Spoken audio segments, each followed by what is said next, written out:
이 빌립보서는 사도 바울의 애정과 또 사랑이 가장 짙게 배어 있는 서신 중 하나입니다. 사도 바울은 이 빌립보 교회를 세웠습니다. 바울이 제2차 전도 여행 중에서 드로아에서 환상 가운데서 마게도냐의 사람에 와서 우리를 도와주십시오, 이 환상의 그 초청을 받고 여행 경로를 바꿔서 소아시아 지역에서 유럽의 마게도냐 땅으로 건너갔습니다. 당시 마게도냐는 어떤 지역이냐? 로마 문명의 지배하는 호화롭고 그리고 쾌락적인 곳이 바로 이 마게도냐 땅이었습니다. 이런 곳에 있는 사람들이 구원의 메시지를 갈망하리라고는 쉽게 생각하기가 어렵습니다. 그러나 그들의 영혼은 매우 갈급했고 결핍되어 있고 구원을 갈망하는 그 있음을 성령님께서 사인을 보내주셨습니다. 왠지 우리는 이런 편견을 가지고 있습니다. 부유한 사람이고 또 사회적으로 잘 나가는 사람들은 예수님을 믿지 않을 것이다, 예수님에 대해서 필요성이 없을 것이라고 우리는 흔한 오해를 하게 됩니다. 그렇지만 아닙니다. 사람은 누구나 하나님을 갈망하는 그런 존재입니다. 그래서 돈을 아무리 가지고 있지만 그 돈이 충족되었다고 해서 그러면 더 많은 돈을 또 추구하게 되어 있습니다. 그리고 여러분, 아파트를 내가 32평에 산다고 생각해 보십시오. 그런데 이 32평이 평생 만족할 수 있다고 생각하십니까? 32평에 살게 되면 자연스레 48평으로 가고 싶은 게 사람의 본능입니다. 욕구입니다. 하지만 그 48평에 산다고 그 사람의 삶이 행복해집니까? 빚만 늘어납니다. 그리고 청소할 공간이 더 늘어납니다. 여러분, 현재 살고 있는 그 집에 만족하며 사시길 바랍니다. 그렇다고 꿈을 포기하란 말이 아닙니다. 그 정도로 우리 인간은 그런 욕구를 가지고 있다는 겁니다. 사람들은 하나님을 향한 그 사랑이 충족되지 않으면 인생의 방향을 찾지 못합니다. 그래서 많은 사람들이 현대인들 중에서 많은 사람들이 우울증을 앓게 되고 그리고 심각한 정신적인 장애를 가져옵니다. 왜 그렇습니까? 채워지지 않기 때문입니다. 여러분은 어떤 것으로 여러분의 삶을 채우고 계십니까? 여러분 가운데 하나님 살아계십니까? 하나님 한 분만으로 만족하며 살아갈 수 있는 저와 여러분 되길 원합니다. 그래서 우리가 누구든지 복음은 열려있다, 이 복음을 들고 우리는 세상으로 나아가야 될 줄 믿습니다. 빌립보에서 바울은 신라와 함께 유럽 전도의 첫 열매로서 자주색 옷감 장수인 루디아를 만나서 예수님을 전합니다.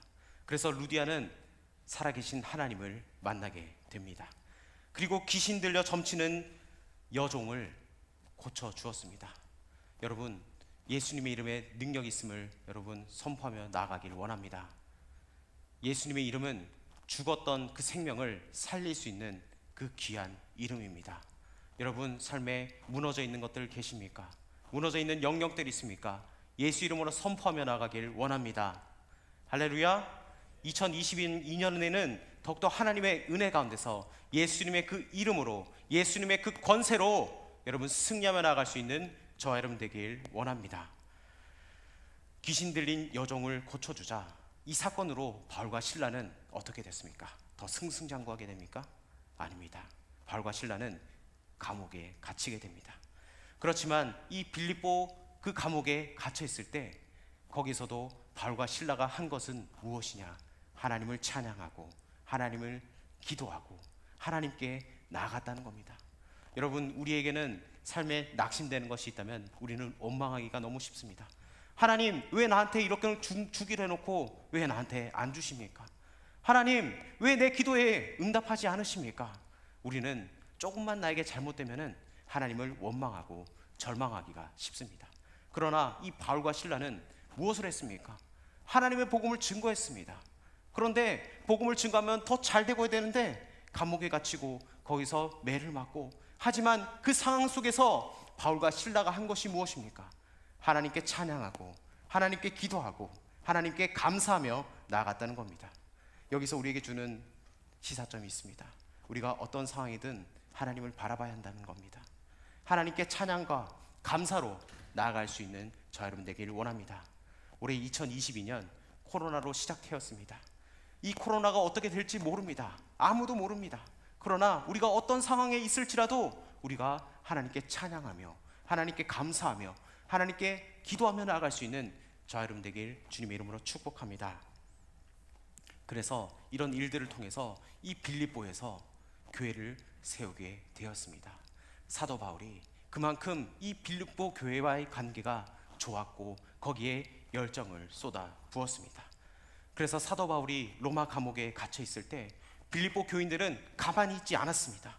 자신의 영적인 스승인 이 사도 바울을 물질로 후원하고 그에 대한 감사의 답례로 이 빌립보 교인들에게 사도 바울이 편지를 쓰게 됩니다. 사실 빌립보 교인들은 바울이 로마의 옥중에 있을 때뿐만 아니라 그 이전에 데살로니가 교회와 고린도에서 선교 사역을 할 때도 사도 바울에게 선교원금을 보내주었습니다. 이런 빌립보 교인들의 그 목회자에 대한 그 따뜻한 사랑, 정성은 로마 옥중에서 사도 바울이 자신의 삶을 회고하며 봤을 때 너무나 감사했을 겁니다. 여러분, 감사는 표현해야 되는 것입니다. 그냥 거저 주는 것이 없습니다. 여러분, 다른 사람이 나를 도와줬다면 우리는 거기에 대해서 당연히 감사해야 하는 겁니다. 여러분, 감사는 입 싹 닫는 게 아니라 감사는 입을 열고 풀어야 됩니다. 뭐라고요? 감사합니다. 할렐루야. 여러분, 하나님께 늘 감사하며 나아가길 원합니다. 그래서 사도 바울은 이 빌립보 교인들이 자신을 도와주고 자신이 이렇게 어려운 상황에 있을 때 도와주고 섬겨준 것에 대해서 이 사람들이 나를 기억하고 나를 도와주었구나. 하나님이 나를 이 사람들을 통해서 살아계심이 증거되구나. 이것을 느꼈다는 겁니다.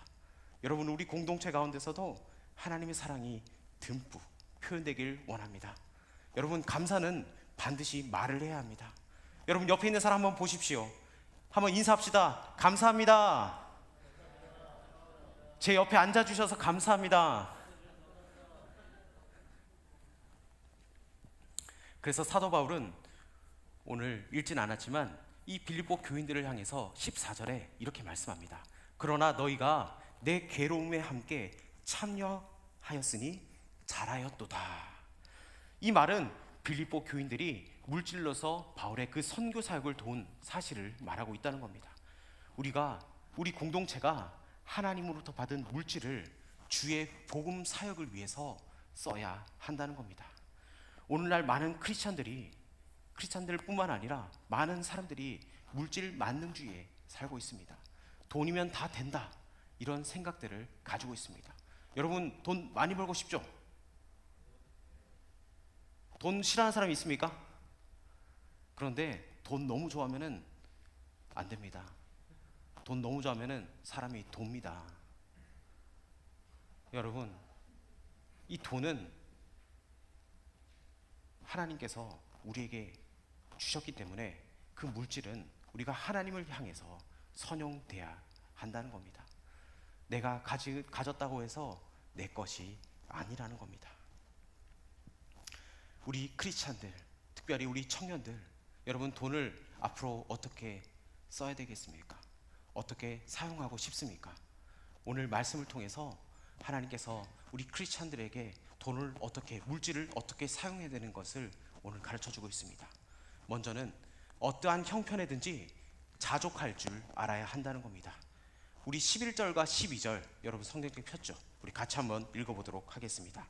11절과 12절입니다. 시작. 내가 궁핍함으로 말하는 것이 아니니라.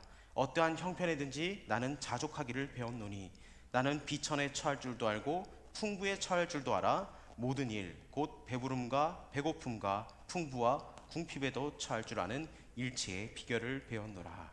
아멘. 이 사도 바울은 모든 물질을 초월하여서 어떠한 형편에서도 스스로 만족하는 법을 배웠다고 말씀하고 있습니다.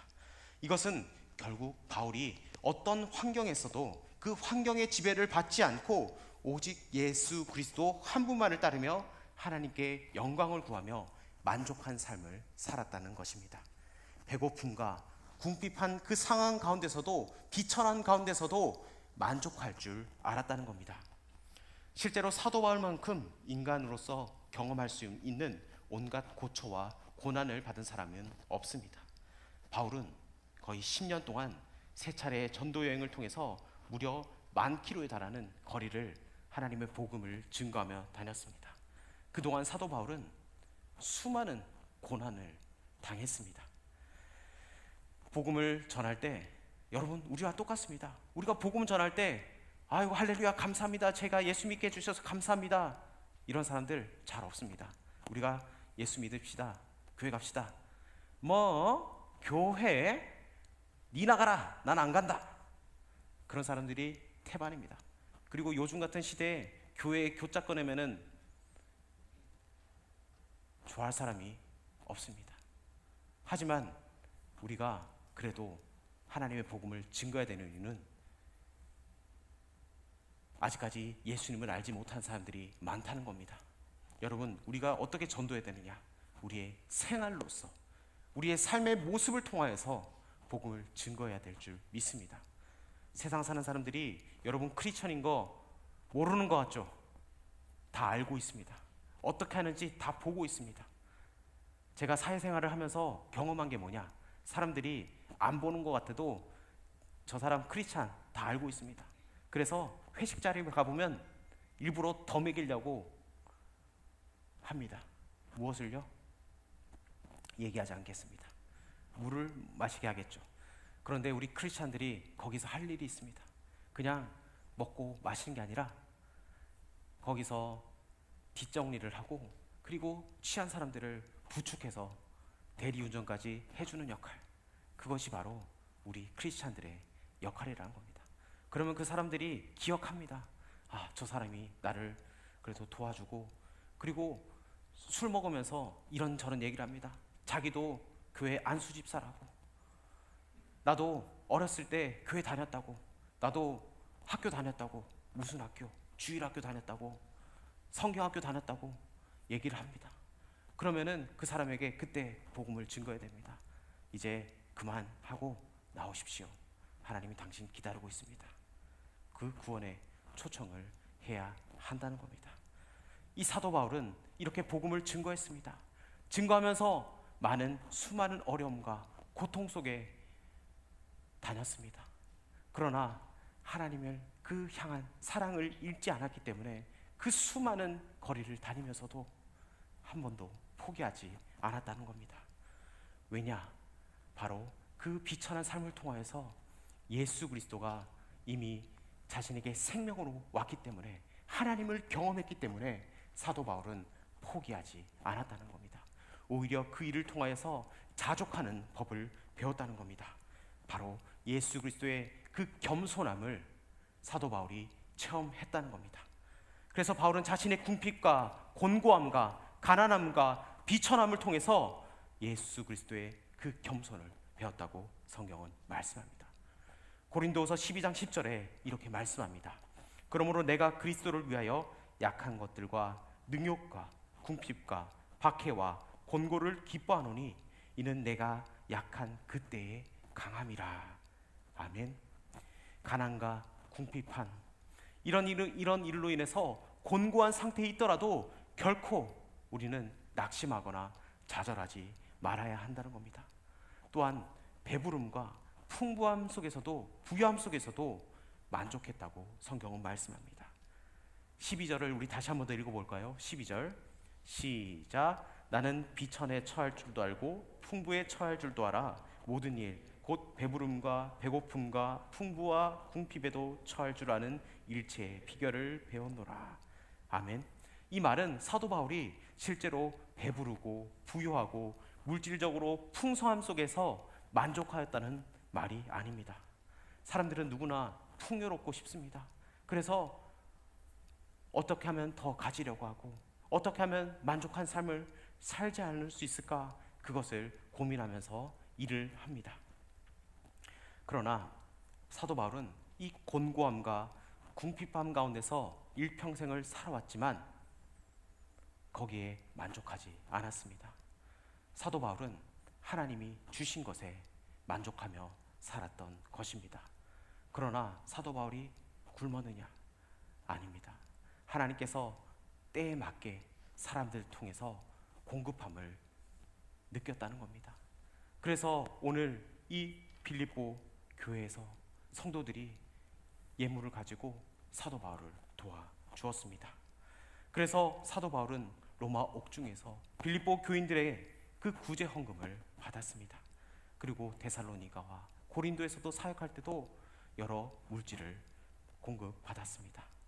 이와 같이 사도 바울은 궁핍합성에서도 때를 따라 도우시는 그 하나님의 은혜를 체험하며 나아갔다는 겁니다. 우리에게도 동일하게 적용됩니다. 여러분, 우리가 가진 것 많습니까? 우리 가진 것 비록 없을지라도 하나님이 우리를 채워주시고 하나님의 은혜를 여러분 갈망하며 나아가십시오. 하나님께서 우리를 버리지 아니하시고 하나님께서 때에 맞게 우리에게 책임져 주심을 여러분 믿고 나아가길 원합니다. 여러분, 자족하며 사는 삶을 살아가길 원합니다. 하나님께서 우리를 부르셨습니다. 하나님께서는 우리에게 풍부하게 우리의 모든 것들을 아버지의 것으로 채워주시기를 원한다는 겁니다. 여러분, 이 말씀을 의지하며 여러분 올 한 해 동안 더욱더 주님을 사랑하며 주님을 의지하며 승리하며 나아가는 신앙인 되길 주님의 이름으로 축복합니다.